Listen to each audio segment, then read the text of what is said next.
Assalamualaikum warahmatullahi wabarakatuh. Innal hamdalillah nahmaduhu wa nasta'inuhu wa nastaghfiruh wa na'udzu billahi min syururi anfusina wa min sayyiati a'malina. May yahdihillahu fala mudilla lahu wa may yudlilhu fala hadiya lahu. Asyhadu an la ilaha illallah wahdahu la syarika lah wa asyhadu anna Muhammadan abduhu wa rasuluh wa safiyuhu wa khaliluh. Allahumma salli ala Muhammadin wa ala ali Muhammad kama sallaita ala ali Ibrahim innaka Hamidum Majid.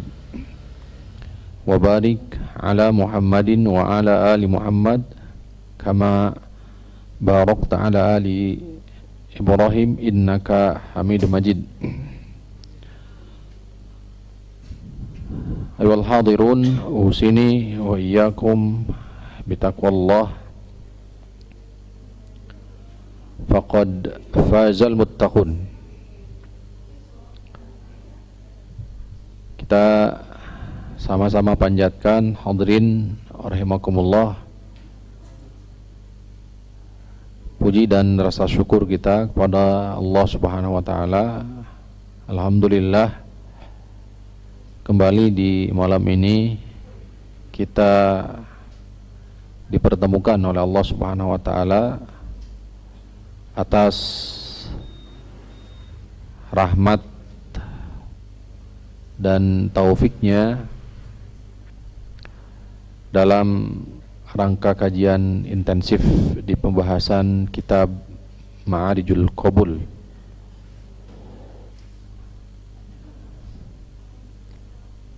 Di bulan Syawal ini ada ibadah yang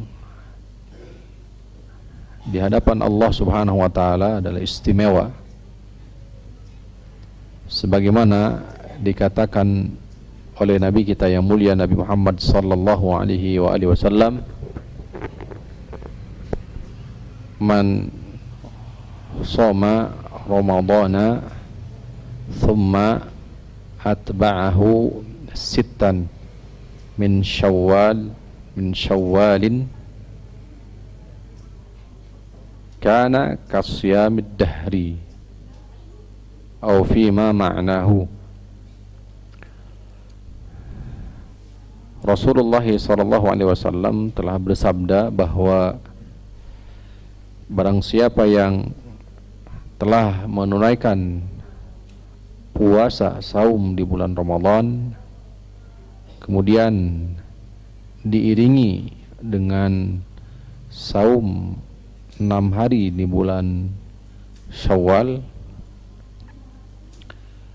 karena maka sungguh baginya kasyamid dahri, seperti saum 1 tahun penuh, atau maknanya adalah seperti saum selama-lamanya. Karena sejatinya dua makna ini tidak bertolak belakang. 1 tahun penuh atau saum selama-lamanya ini juga tidak bertolak belakang jika diartikan demikian. Kenapa? Karena hitungan yakni di hadapan manusia, bahkan di dalam firman Allah Subhanahu wa taala, di hadapan Allah ada 12 bulan. Minha, di antaranya adalah Asyhurul Hurum, yaitu bulan-bulan yang dihormati. Asyhurul Hurum yakni bulan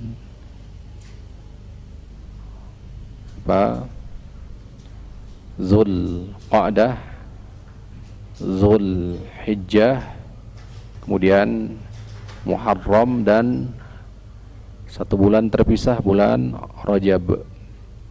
Ini Asyhurul Hurum. Maka hitungan terbanyak adalah tahunan, 1 tahun. Bermula barangkali dari detik, menit, jam, kemudian hari, pekan, bulan, baru masuk ke tahun. Baru nanti masuk pergantian tahun. Hadirin rahimani wa rahimakumullah.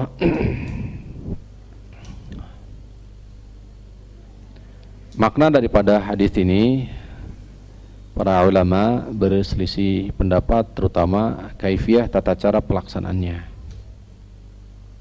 Nah, sebelum masuk di muqaddimah, sebagaimana di antara yang dinukil oleh al-Imam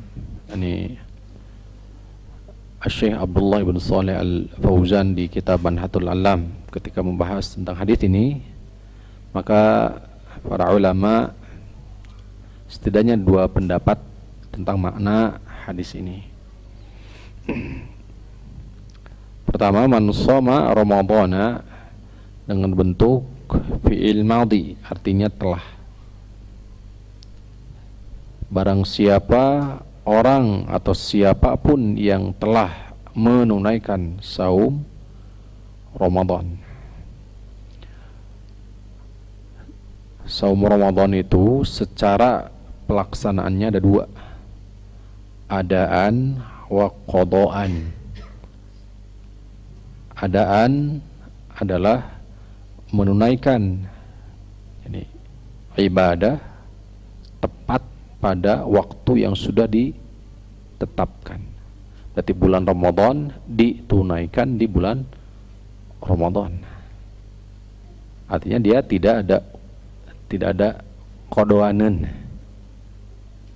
Yang kedua, ada menunaikan bulan atau saum di bulan Ramadan, bentuknya qadaan, mengqadha. Tuh. Artinya menunaikan perintah Allah, ibadah di luar waktu yang sudah ditetapkan. Atau makna yang lain adalah waktu itu adalah waktu untuk disyariatkan dalam rangka menunaikannya. Sehingga nanti akan berdampak kepada ini samroh, hasil. Artinya jika makna ini, jika mengikuti lafal ini, siapa yang telah menunaikan saum Ramadan baik secara adaan atau qadaan, maka kemudian diikuti 6 hari di bulan Syawal, maka baginya pahala seperti 1 tahun saum, 1 tahun penuh. Qaid pengikatnya adalah man shoma, telah menunaikan saum baik adaan ataupun apa, qadaan. 1. Sehingga tata cara prakteknya sebagian mengambil dari ini tekstual hadis ini, mengedepankan qadha, kemudian Syawal, ngodoan heula, kemudian baru nyawalan. Kenapa? Karena man shoma ramadhana imanan wa ihtisaban summa, kemudian diikuti 6 hari di bulan Syawal. Tuntaskan dulu saum Ramadan baik adaan atau qadaan, kemudian ikuti dengan 6 hari di bulan Syawal. 1. Namun demikian, pada prakteknya Aisyah radhiyallahu taala anha, sebagaimana telah pula kita sampaikan, pernah kita sampaikan, Aisyah mengakhirkan qadha bulan Ramadan sampai menjelang atau sampai bulan Sya'ban, karena melihat makanatun Nabi, kedudukan Nabi, karena Nabi banyak saum di bulan Sya'ban. Ada 2 hadis yang sejatinya tidak kontradiksi, tidak bertolak belakang, tapi bisa dijamak. Maknanya adalah wallahu taala ala wa alam, afdalnya adalah tunaikan terlebih dahulu qada, kemudian nyahwalan, ya, sesuai dengan teks daripada hadis, maka biidznillah taala akan mendapatkan pahala yang dijanjikan dalam hadis tersebut. Namun tidak bermasalah juga jika hendak mengamalkan atau mengakhirkan qada. Karena apa? Karena pada prakteknya Aisyah radhiyallahu taala anha juga mempraktekkan hal demikian. Wallahu taala ala wa alam. Naam. Baik hadirin rahimani wa rahimakumullah, kita masuk di pembahasan.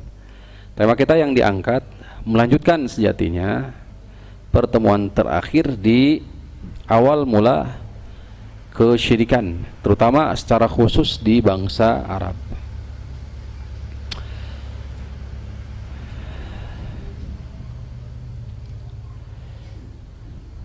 Di surah Al-A'raf ayat 16 ayat 17, iblis la'natullahi alaih meminta kepada Allah subhanahu wa ta'ala sekaligus menyatakan, a'udzubillahi minasyaitonirrajim, qala fabima agwaitani, kata iblis, fabima agwaitani, karena atau sebab engkau telah, ya, jadi melaknatku. Pada sejatinya sebab laknat dijauhkan rahmat itu perbuatan iblis itu sendiri. La'aqudanna lahum siratal mustaqim, pasti aku akan halangi mereka, yakni anak keturunan Adam, dari jalanmu yang lurus. Tsumma la'atiyannahum min baini aydihim wa min khalfihim wa an aymanihim wa an syama'ilihim wa la tajidu aktsarahum syakirin. Kemudian aku akan menggoda mereka, mengganggu mereka dari arah depan, dari belakang, dari sebelah ini kanan, dari sebelah kiri, sehingga engkau tidak akan mendapati kebanyakan daripada mereka untuk apa? Bersyukur. Sehingga engkau tidak akan mendapati kebanyakan daripada mereka itu bersyukur. Walam yakul allainu min fawqihim, iblis tidak menyebut-nyebut bagian atas, tapi bagian depan, bagian belakang, bagian kanan, bagian kiri. Kenapa? Karena iblis tahu betul bahwa di atas ada siapa? Allah subhanahu wa ta'ala. Maknanya adalah siapa yang menengadahkan atau siapa yang ini menyandarkan segala urusan, doanya, hawaid kebutuhannya, ketawakalannya, isti'anahnya, memohon pertolongannya ke arah atas, maksudnya adalah kepada Allah subhanahu wa ta'ala, maka iblis putus asa. Sehingga dia mengatakan di surah Al-Hijr, illa ibadaka minhumul mukhlasin, kecuali hamba-hambamu yang ikhlas. Siapa? Yaitu hamba-hamba Allah yang menyandarkan segala urusannya kepada siapa? Kepada Allah. Jadi hadirin rahimani wa rahimakumullah, iblis akan senantiasa, syaitan akan senantiasa, sebagaimana dikatakan bahwa di hadis Nabi sallallahu alaihi wasallam, fa inna syaitana yajri majrad dami, syaitan itu mengalir di anak keturunan Adam bersama aliran darah. Selama darah kita mengalir, maka syaitan itu akan senantiasa mengganggu kita. Bukan saja di luar ibadah, tapi juga termasuk ketika kita ibadah, syaitan tetap mengganggu. Bahkan ada syaitan khusus yang memang tugasnya untuk mengganggu ibadah kita. Ada yang tahu siapa? Sampai disebutkan namanya. Hah? Ada yang ingat? Ada yang tahu? Khinzib siapa? Nah, tuh.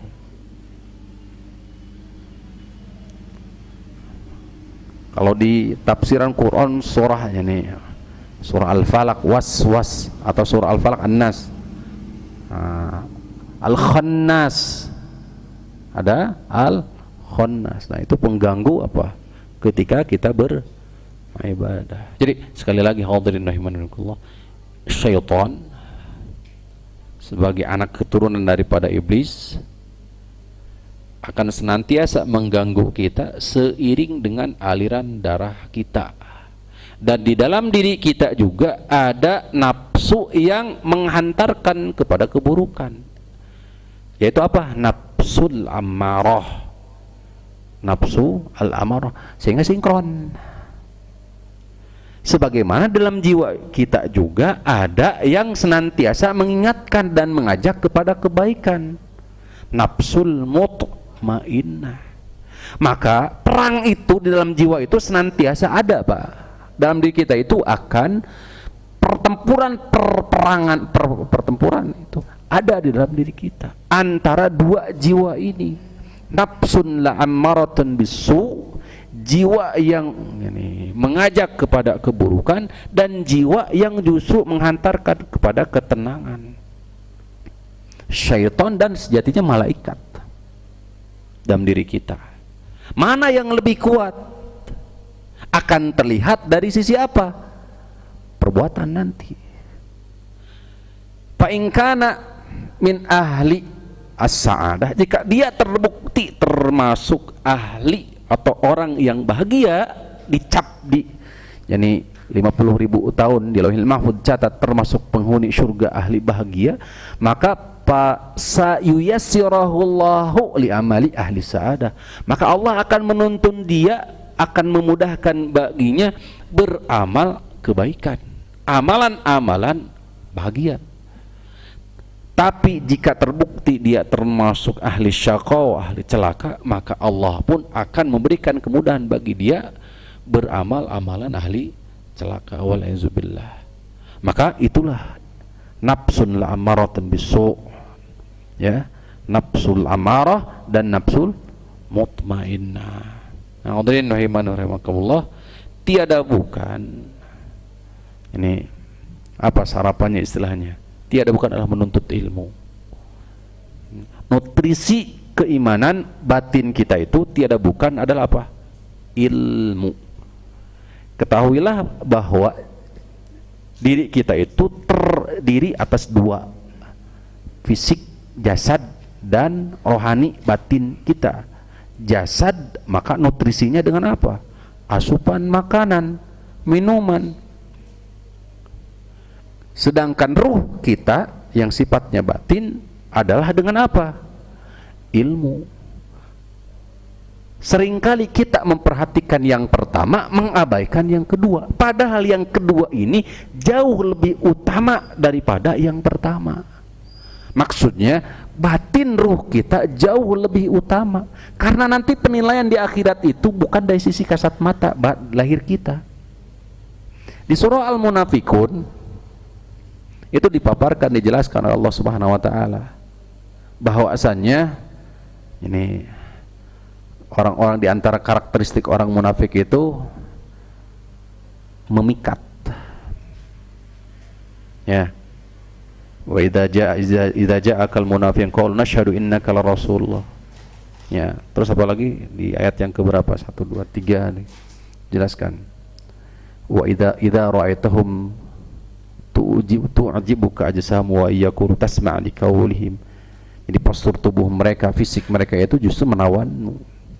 Hanya saja sekali lagi hadirin rahimakumullah, Allah tidak melihat dari sisi itu. Innallaha la yanzuru ila ajsamikum wala ila suwarikum. Allah nggak pernah melihat dari sisi fisik, tidak melihat dari sisi apa? Paras, enggak. Tapi yang dilihat oleh Allah dari sisi apa? Amal dan hati kita. Amalan dan apa? Hati kita. Oleh karena itu aspek terpenting bagi kita yang harus kita perhatikan hati. Maka nutrisi yang paling utama bagi hati tidak bukan adalah ilmu. Maka jadikanlah prinsip utama ilmu. Tuh. Nah, hadirin rahimani wa rahimakumullah, kita lanjutkan. Bagaimana kedengkian iblis? Bagaimana ini iblis kepada kedengkian iblis kepada anak keturunan Nabi Adam alaihissalam, ya. Itu akan terus sampai terjadi pembunuhan anak keturunan Nabi Adam alaihissalam, kemudian muncul kesyirikan awal di masa Nabi Nuh alaihissalam, ya. Kemudian sampai akhirnya Allah subhanahu wa ta'ala mengutus para anbiya war rusul, para anbiya war rusul. Nah, hadirin rahimani wa rahimakumullah,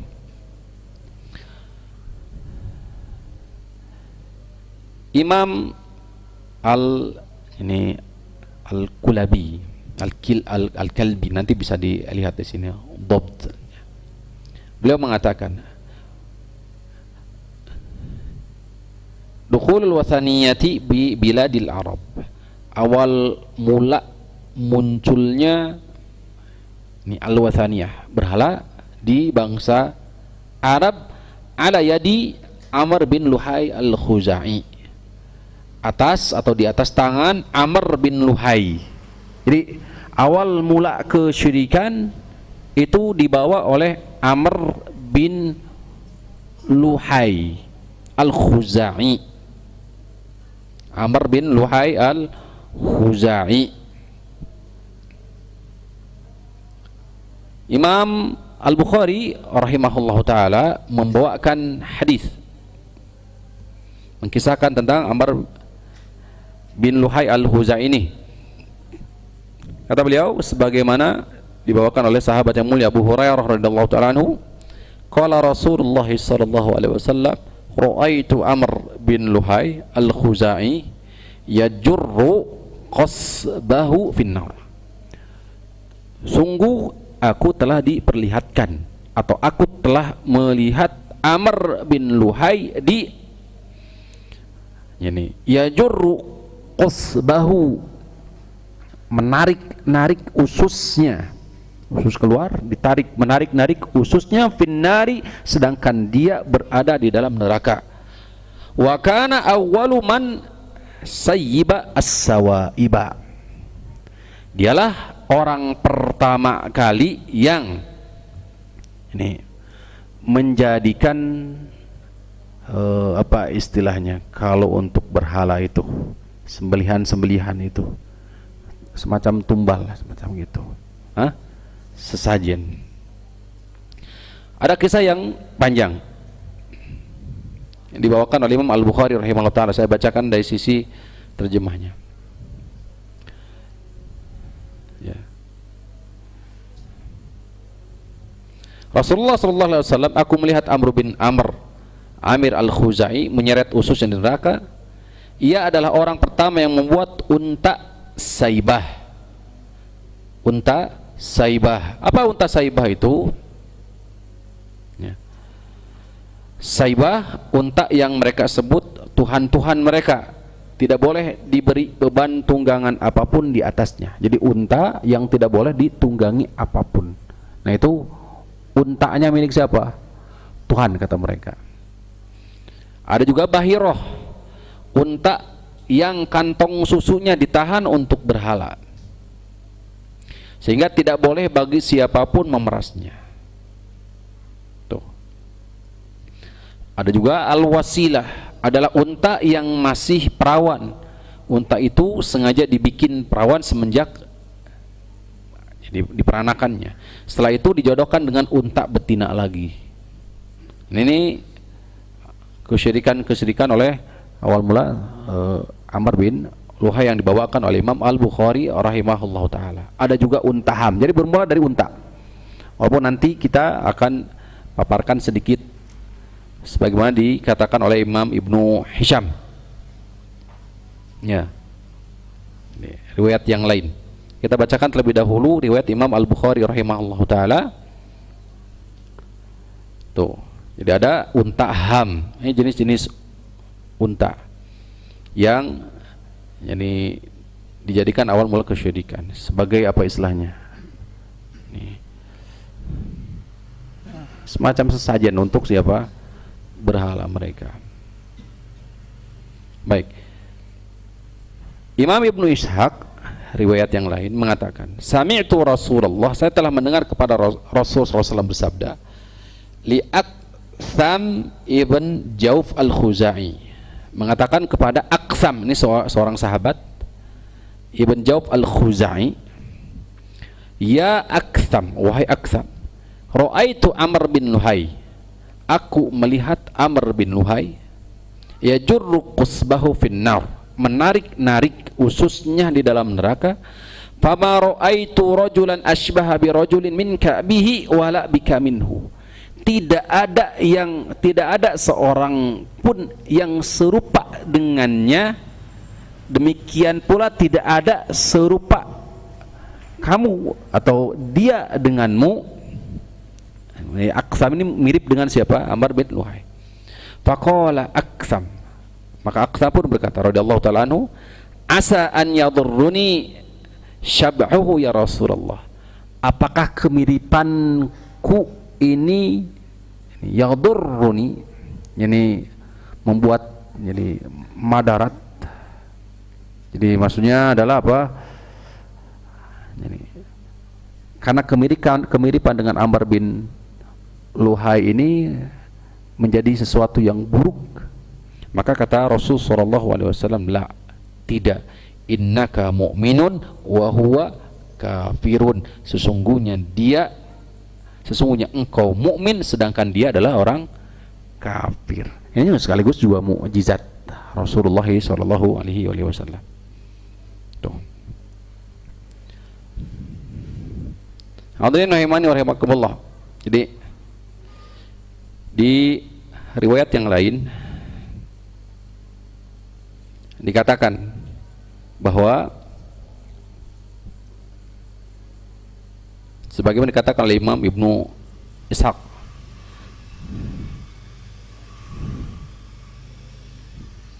wa qala Ibnu Ishaq ittakhadha ishaban, atau sebentar,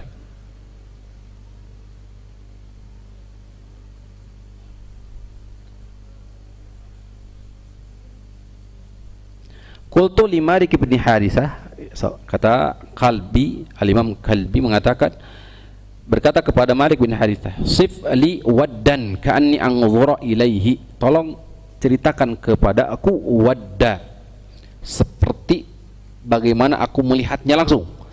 Qala kana tibsala rajulin, bentuk wadda itu seperti patung. Ini yang diisyaratkan dalam Quran surah Nuh ayat 23, la wa qalu la tadharunna wadda wala suwa'a ila akhiril ayah. Maka kata Malik bin Harithah, tolong ceritakan, gambarkan kepadaku tentang wadda, seperti apa sih wadda itu. Maka beliau mengatakan berupa patung, rajulin ka'adhami ma yakun minar rijal, seperti ini tubuh seorang manusia, qaddabara ay nukisha, dipahat, kemudian alaihi saifun, jadi ada pedang, jadi memiliki pedang, kemudian di satu lengan memiliki pedang, qad taqalladahu wa qad tanakkaba qusan wa baina yadihi hurbah, yang di tengah-tengahnya ada tombak. Ini adalah patung wadda. Oh.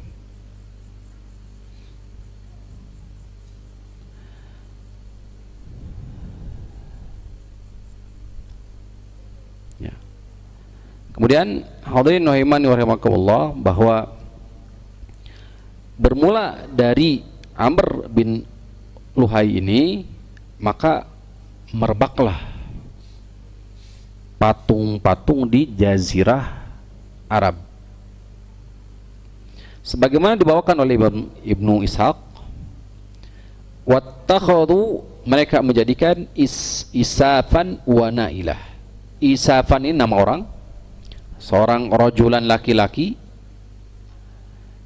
namanya Isaf ibn Baghi. Kemudian ada Nailah, Nailah seorang wanita, bintu Daik atau Dik. Kana Is'afun wa Nailah rajulan wa imra'atan min Jurhum, seorang laki-laki perempuan dari Bani Jurhum. Mereka biasa yanharuna, menyembelih sesajen, tuh menyembelih hewan, ala maudhi'i Zamzama, di tempat di daerah sekitar Zamzam, di hadapan dua orang ini, yaitu Is'ab dan Nailah dari Bani Jurhum, ya Jurhum. Fawaqqa Is'afu ala Nailatin fil Ka'bati, maka Is'ab tadi yang mereka percayai, dianggap suci, ya, mereka melakukan apa? Perzinahan fil Ka'bati, di dalam Ka'bah. Famasakhahumallahu hajara, ini maka Allah pun merubah kedua orang ini menjadi hajarain, menjadi batu. Ya, ini kisah dibawakan oleh Imam Al-Hafidh Al-Hakami dalam kitab Ma'riju Al-Qabul. Wattakhadhu, akhirnya setelah itu haulal Ka'bati, mereka memasukkan ke dalam Ka'bah nahwa 360 sonaman, sampai 360 patung dimasukkan ke dalam Ka'bah. Ibnu Sa'd juga meriwayatkan, kana li Khawlan sonamun, Khawlan memiliki patung, mereka sebut patung tersebut dengan Ummu Anas. Ummu Anas, patung Ummu Anas di daerah Khawlan. Yaqsimuna lahu min amwalihim, mereka membagi harta mereka dibagi dua, ada hak mereka, ada hak Tuhan mereka. Yang mereka maksudkan adalah Ummu Anas, patung itu. Sehingga kalau mereka ini panen contohnya, maka mereka bagi. Wa ma dakhala fi haqqillahi ta'ala min haqqi ummi Anasin rudduhu alaihi wahum, ini batnun min Khawlan. Ini sehingga turunnya firman Allah Subhanahu wa taala sebagai bantahan daripada perbuatan mereka. Surah Al-An'am ayat 136. Wa ja'alu lillahi mimma dhara'a minal harfi wal an'ami nasiba faqalu hadza lillahi bizamihim wa hadza li syurakaina. Fama kana li syurakaihim fala yasilu ila Allahi wa ma kana lillahi fahuwa yasilu ila syurakaihim sa'a ma yahkumun. Surah Al-An'am ayat 136. Hadirin rahimakumullah, inilah barangkali gambaran bagaimana awal mula ini Amr bin Luhai membawa, sejatinya di salah satu kisah dibawakan dari negeri Syam, ya, kemudian dibawa ke Jazirah Arab, ya, sehingga setelah itu Jazirah Arab maka dipenuhi dengan apa?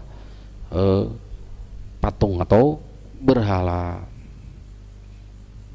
Tuh. Nah, sering dikenal dengan patung yang pertama kali mereka bawa adalah Hubal, sering dikenal dengan apa? Hubal kata mereka.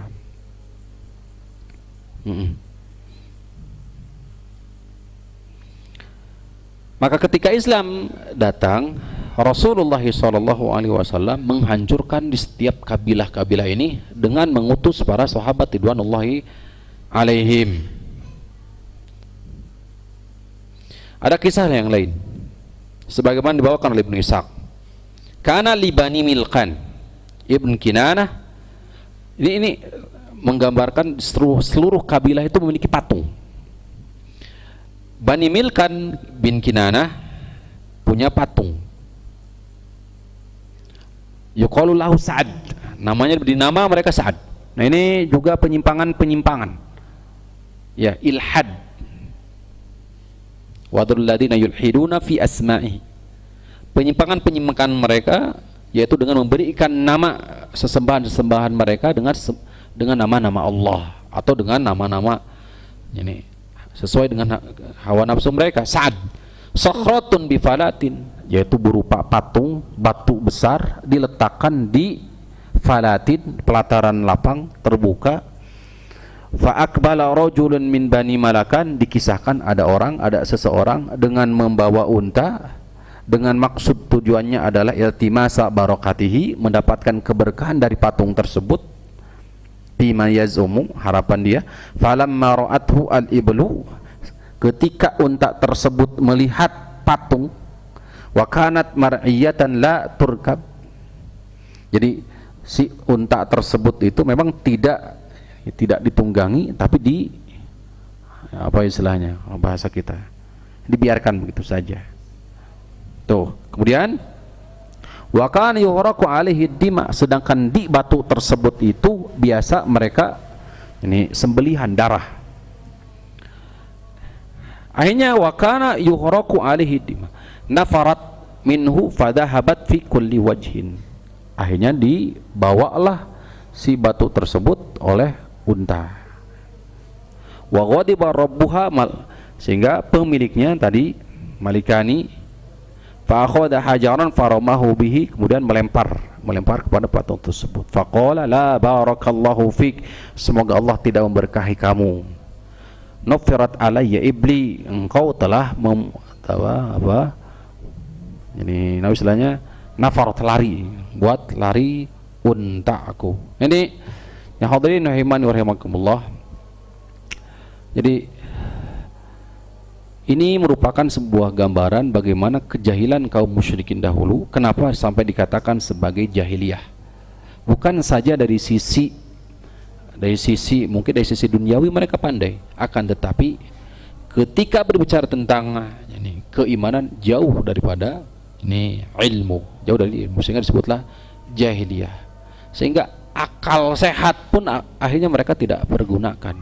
Batu, seperti kisah terdahulu Nabi Ibrahim alaihissalam dengan Raja Namrud atau dengan Azar, ya, maka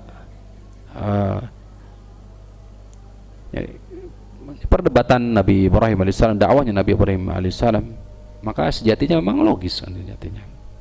Wallahu a'la wa alam.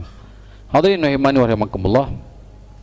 Sekali lagi Rasulullah SAW akhirnya mengutus ke setiap kabilah utusan, mengutus Ali bin Abi Thalib, Abu Sufyan bin Harb dan yang lainnya. Wallahu ta'ala ala wa alam. Jarir bin Abdullah al-Bajali untuk menghapuskan, untuk menghilangkan ini kesyirikan terutama di jazirah Arab. Wallahu ala wa alam. Wa sallallahu ala nabiyina Muhammadin wa alihi wa sahbihi wasallam.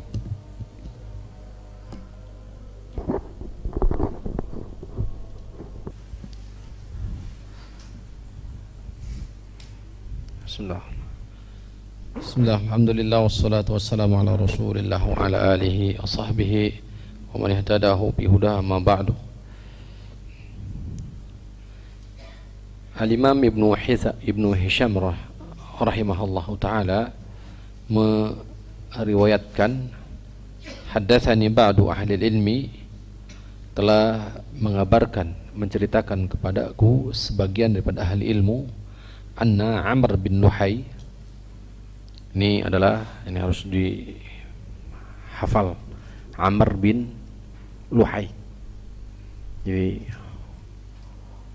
pertama kali orang yang membawa patung atau menjadikan jazirah Arab ini para penyembah patung.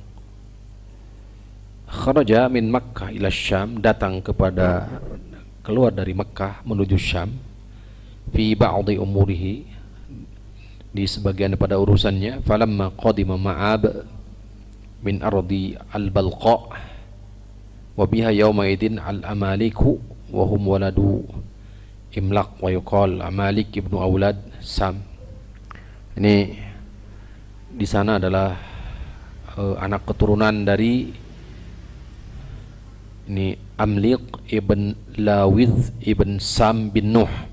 Jadi nyambung dengan keturunan Nabi Nuh alaihissalam dari putranya Sam. Ra'ahum ya'budun al-asnam. Dia melihat mereka menyembah berhala. Faqala lahum, dia berkata, yakni Amr bin Luhai berkata kepada mereka, ma hadhihi al-asnamul lati arakum ta'budun. Apa yang aku lihat ini? Apa yang aku lihat atau yang kalian sembah ini? Qalu lahu hadhihi al-asnam. Kata mereka, ini adalah berhala. Ini adalah patung.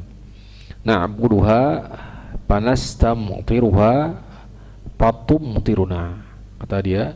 Kata mereka, ini adalah patung-patung, kami ini menyembahnya, kami beribadah dengannya. Panastamtiruha, kami jadikan itu sebagai penghantar ketika kami butuh air hujan, butuh supaya diturunkan hujan, maka kami meminta kepada patung itu, patumtiruna, maka kami pun diturunkan hujan. Wa nastansiruha fatansuruna. Ini jelas. Maka ketika kami meminta pertolongan, maka kami pun ditolong oleh apa? Patung itu, kata mereka. Jadi hadirin rahimani rahimakumullah, dari sisi ini juga sudah akal sehatnya sudah apa? Hilang. Faqala lahum afala tu'tunani minha sanaman. Kata dia, Amr bin Luhai, barangkali kalian bisa memberikanku satu berhala, fausira bihi ila ardil Arab, sehingga aku akan membawa ke negeri Arab dan menyuruh mereka agar ini menjadikan sebagai apa? Sesembahan sebagaimana perbuatan kalian ini. Fa'atauhu sanaman yuqal lahu Hubal. Nah, ini yang sering kita dengar ya. Maka diberikanlah satu patung dinamakan Hubal. Faqadima bihi Makkah, maka dia pun bawa ke Makkah, panasabahu, kemudian dia tancapkan, wa amarun nasa bi ibadatihi, dan dia menyuruh manusia untuk beribadah. Alhamdulillah, Amr bin Luhai memiliki kedudukan di masyarakat bangsa Arab, maka seakan-akan perintahnya itu adalah undang-undang, sehingga akhirnya jadilah apa? Ini seluruh bangsa Arab, tidak ada satupun dari rumah bangsa Arab di kala itu, sebagaimana secara umum tadi saya sampaikan, di setiap kabilah itu mereka punya apa? Patung-patung tersendiri. Mereka namakan, ada Ummu Anak, ada apa? Ummu Anas, ada Sa'ad, ada ini dan itu, mereka berikan nama sendiri. Tuh. Akhirnya setelah kejadian tersebut, maka ini bangsa Arab akhirnya ini menjadikan di rumah-rumah mereka patung-patung, mereka sembah, mereka agungkan.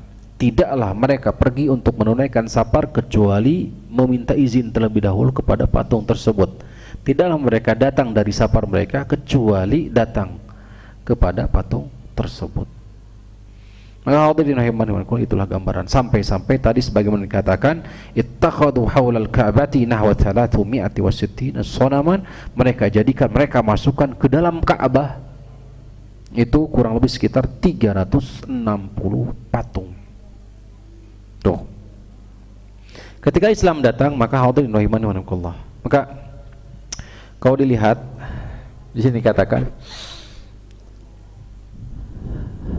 ini menunjukkan bagaimana dahsyatnya tipu daya iblis.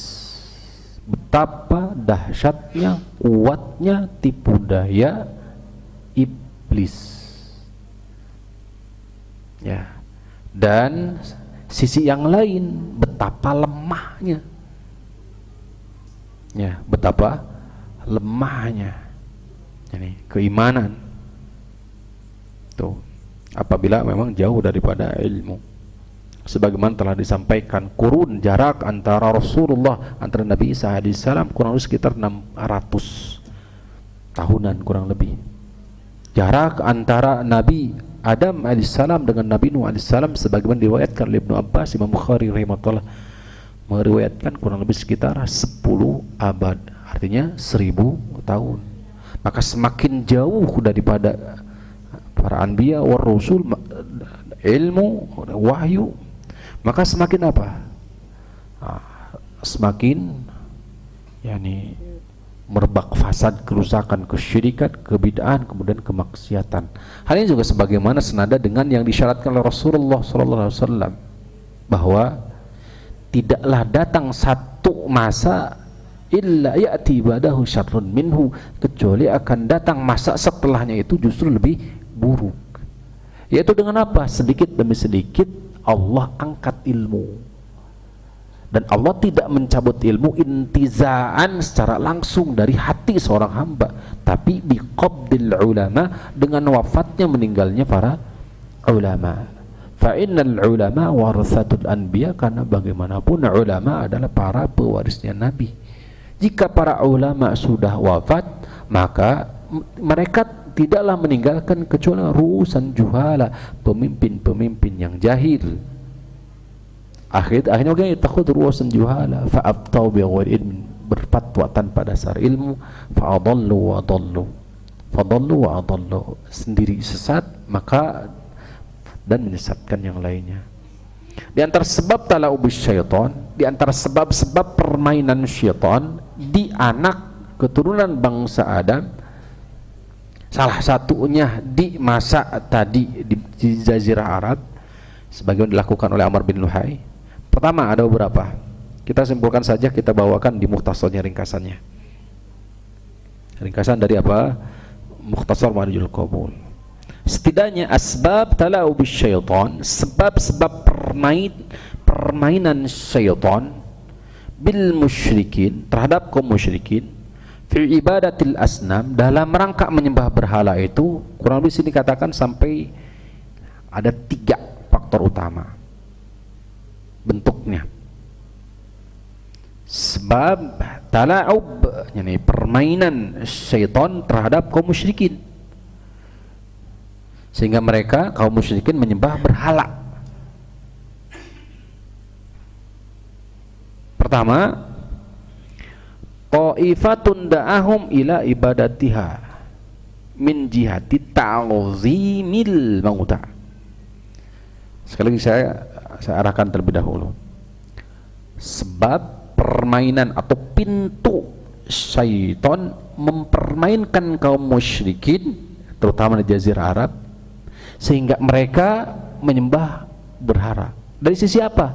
Pertama, ta'zimul mauta, mengagungkan mayit. Dari sisi itu.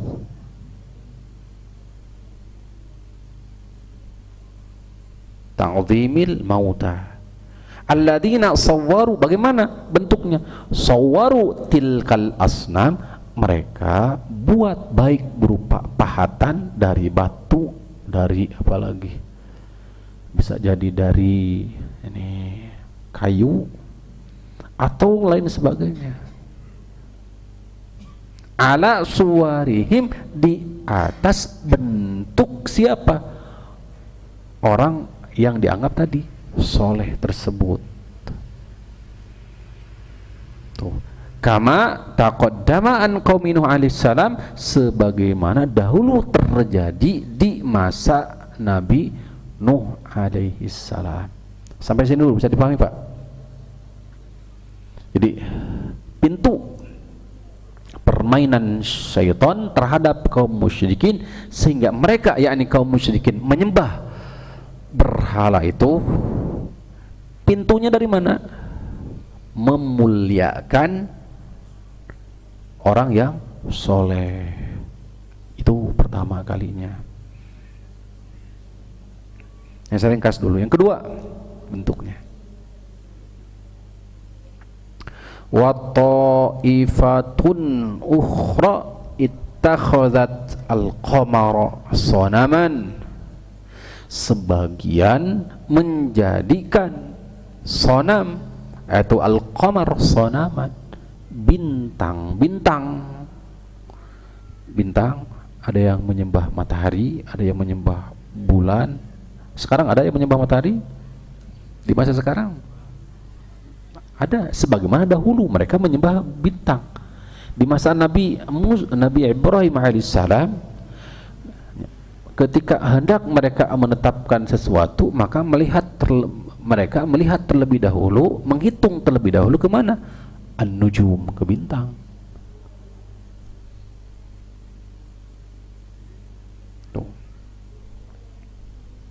Wa za'amu annahu yastahiqqut ta'zim wal ibadati. Mereka menganggap, nih tipu daya syaitan, pintu kedua. Mereka beranggapan bahwa bintang memiliki hak untuk dimuliakan. Kenapa? Karena penentu apa? Nasib mereka. Bisa dibaca, Pak? Tuh. Dan ini juga sampai akhir zaman sejatinya, sampai hari kiamat ini terjadi seperti itu pintu-pintunya. Baru dua pintu. Apa pintu pertama? Dari sisi apa?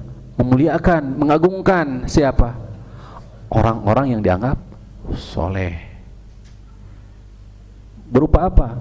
Mayit, kuburan.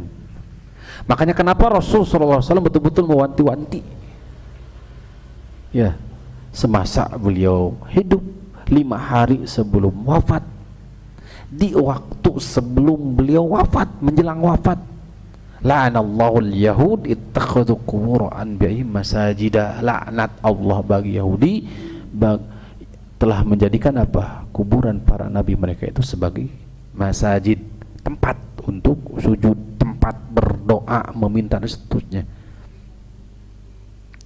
Yang ketiga, al-ghulu fil makhluki, sikap gulu atau sikap berlebihan terhadap makhluk. Sikap berlebihan terhadap makhluk. Wa i'ta'uhu fawqa manzilatihi, menempatkan, mendudukan di atas kedudukan yang semestinya. Al-ghulu bil makhluk, seperti ini bangsa Nasara, kaum Nasara menyembah Nabi Isa alaihissalam, seperti bangsa Yahudi menjadikan siapa? Uzair ibnullah, dan seterusnya. Tuh. Dan bisa jadi dari umat ini juga menjadikan siapa? Menjadikan Rasulullah SAW memiliki sifat-sifat kekhususan Allah Subhanahu wa Ta'ala, tidak menutup kemungkinan. Makanya Rasulullah mewanti-wanti, la taturuni, kalian jangan menyanjungku terlalu berlebihan, kama ataratin nasara Isa bin Maryam, seperti telah menyanjung memujinya bangsa Nasara berlebihan kepada Isa bin Maryam. Akhirnya bagaimana? Ubidat, disembah.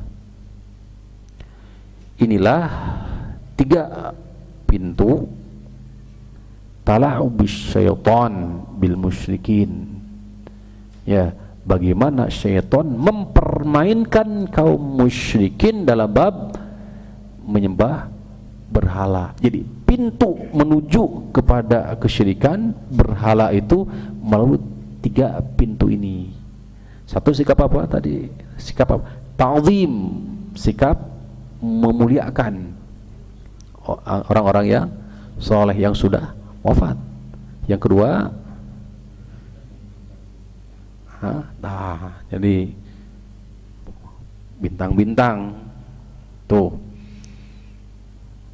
menganggap bahwa memiliki apa, yang menetapkan nih nasib-nasib mereka. Yang ketiga adalah sikap apa? Gulu, sikap berlebih-lebihan. Maka hadirin rahimani wa rahimakumullah, melalui 3 pintu ini maka syaitan sejatinya telah berhasil menyesatkan siapa? Hamba Allah, anak keturunan Nabi Adam, dari depan, dari belakang, dari kanan, dari kiri. Maka solusinya tiada pun kita adalah apa? Ke atas. Tuh, bertawakal, memohon pertolongan, segala bentuk hajat kebutuhan kita menengadah berdoa kepada Allah Subhanahu wa taala. Hadirin rahimani wa rahimakumullah. Sepertinya itu yang bisa kita sampaikan, kurang lebih kami mohon maaf. Ya, mudah-mudahan yang sedikit ini menjadi wasilah bertambah keimanan, ketakwaan kita. Kita memohon kepada Allah Subhanahu wa taala kekuatan dalam rangka menunaikan taat kepada Allah, diberikan juga kekuatan dalam rangka menjauhi maksiat dan kesyirikan, al-fasad, kesyirikan, kebidahan dan juga kemaksiatan. La haula wala quwwata illa billah. Wa sallallahu ala nabiyyina Muhammadin wa ala alihi wa sahbihi wasallam. Subhanakallahumma rabbana wa bihamdik asyhadu an la ilaha illa anta astaghfiruka wa atubu ilaik. Assalamualaikum warahmatullahi wabarakatuh.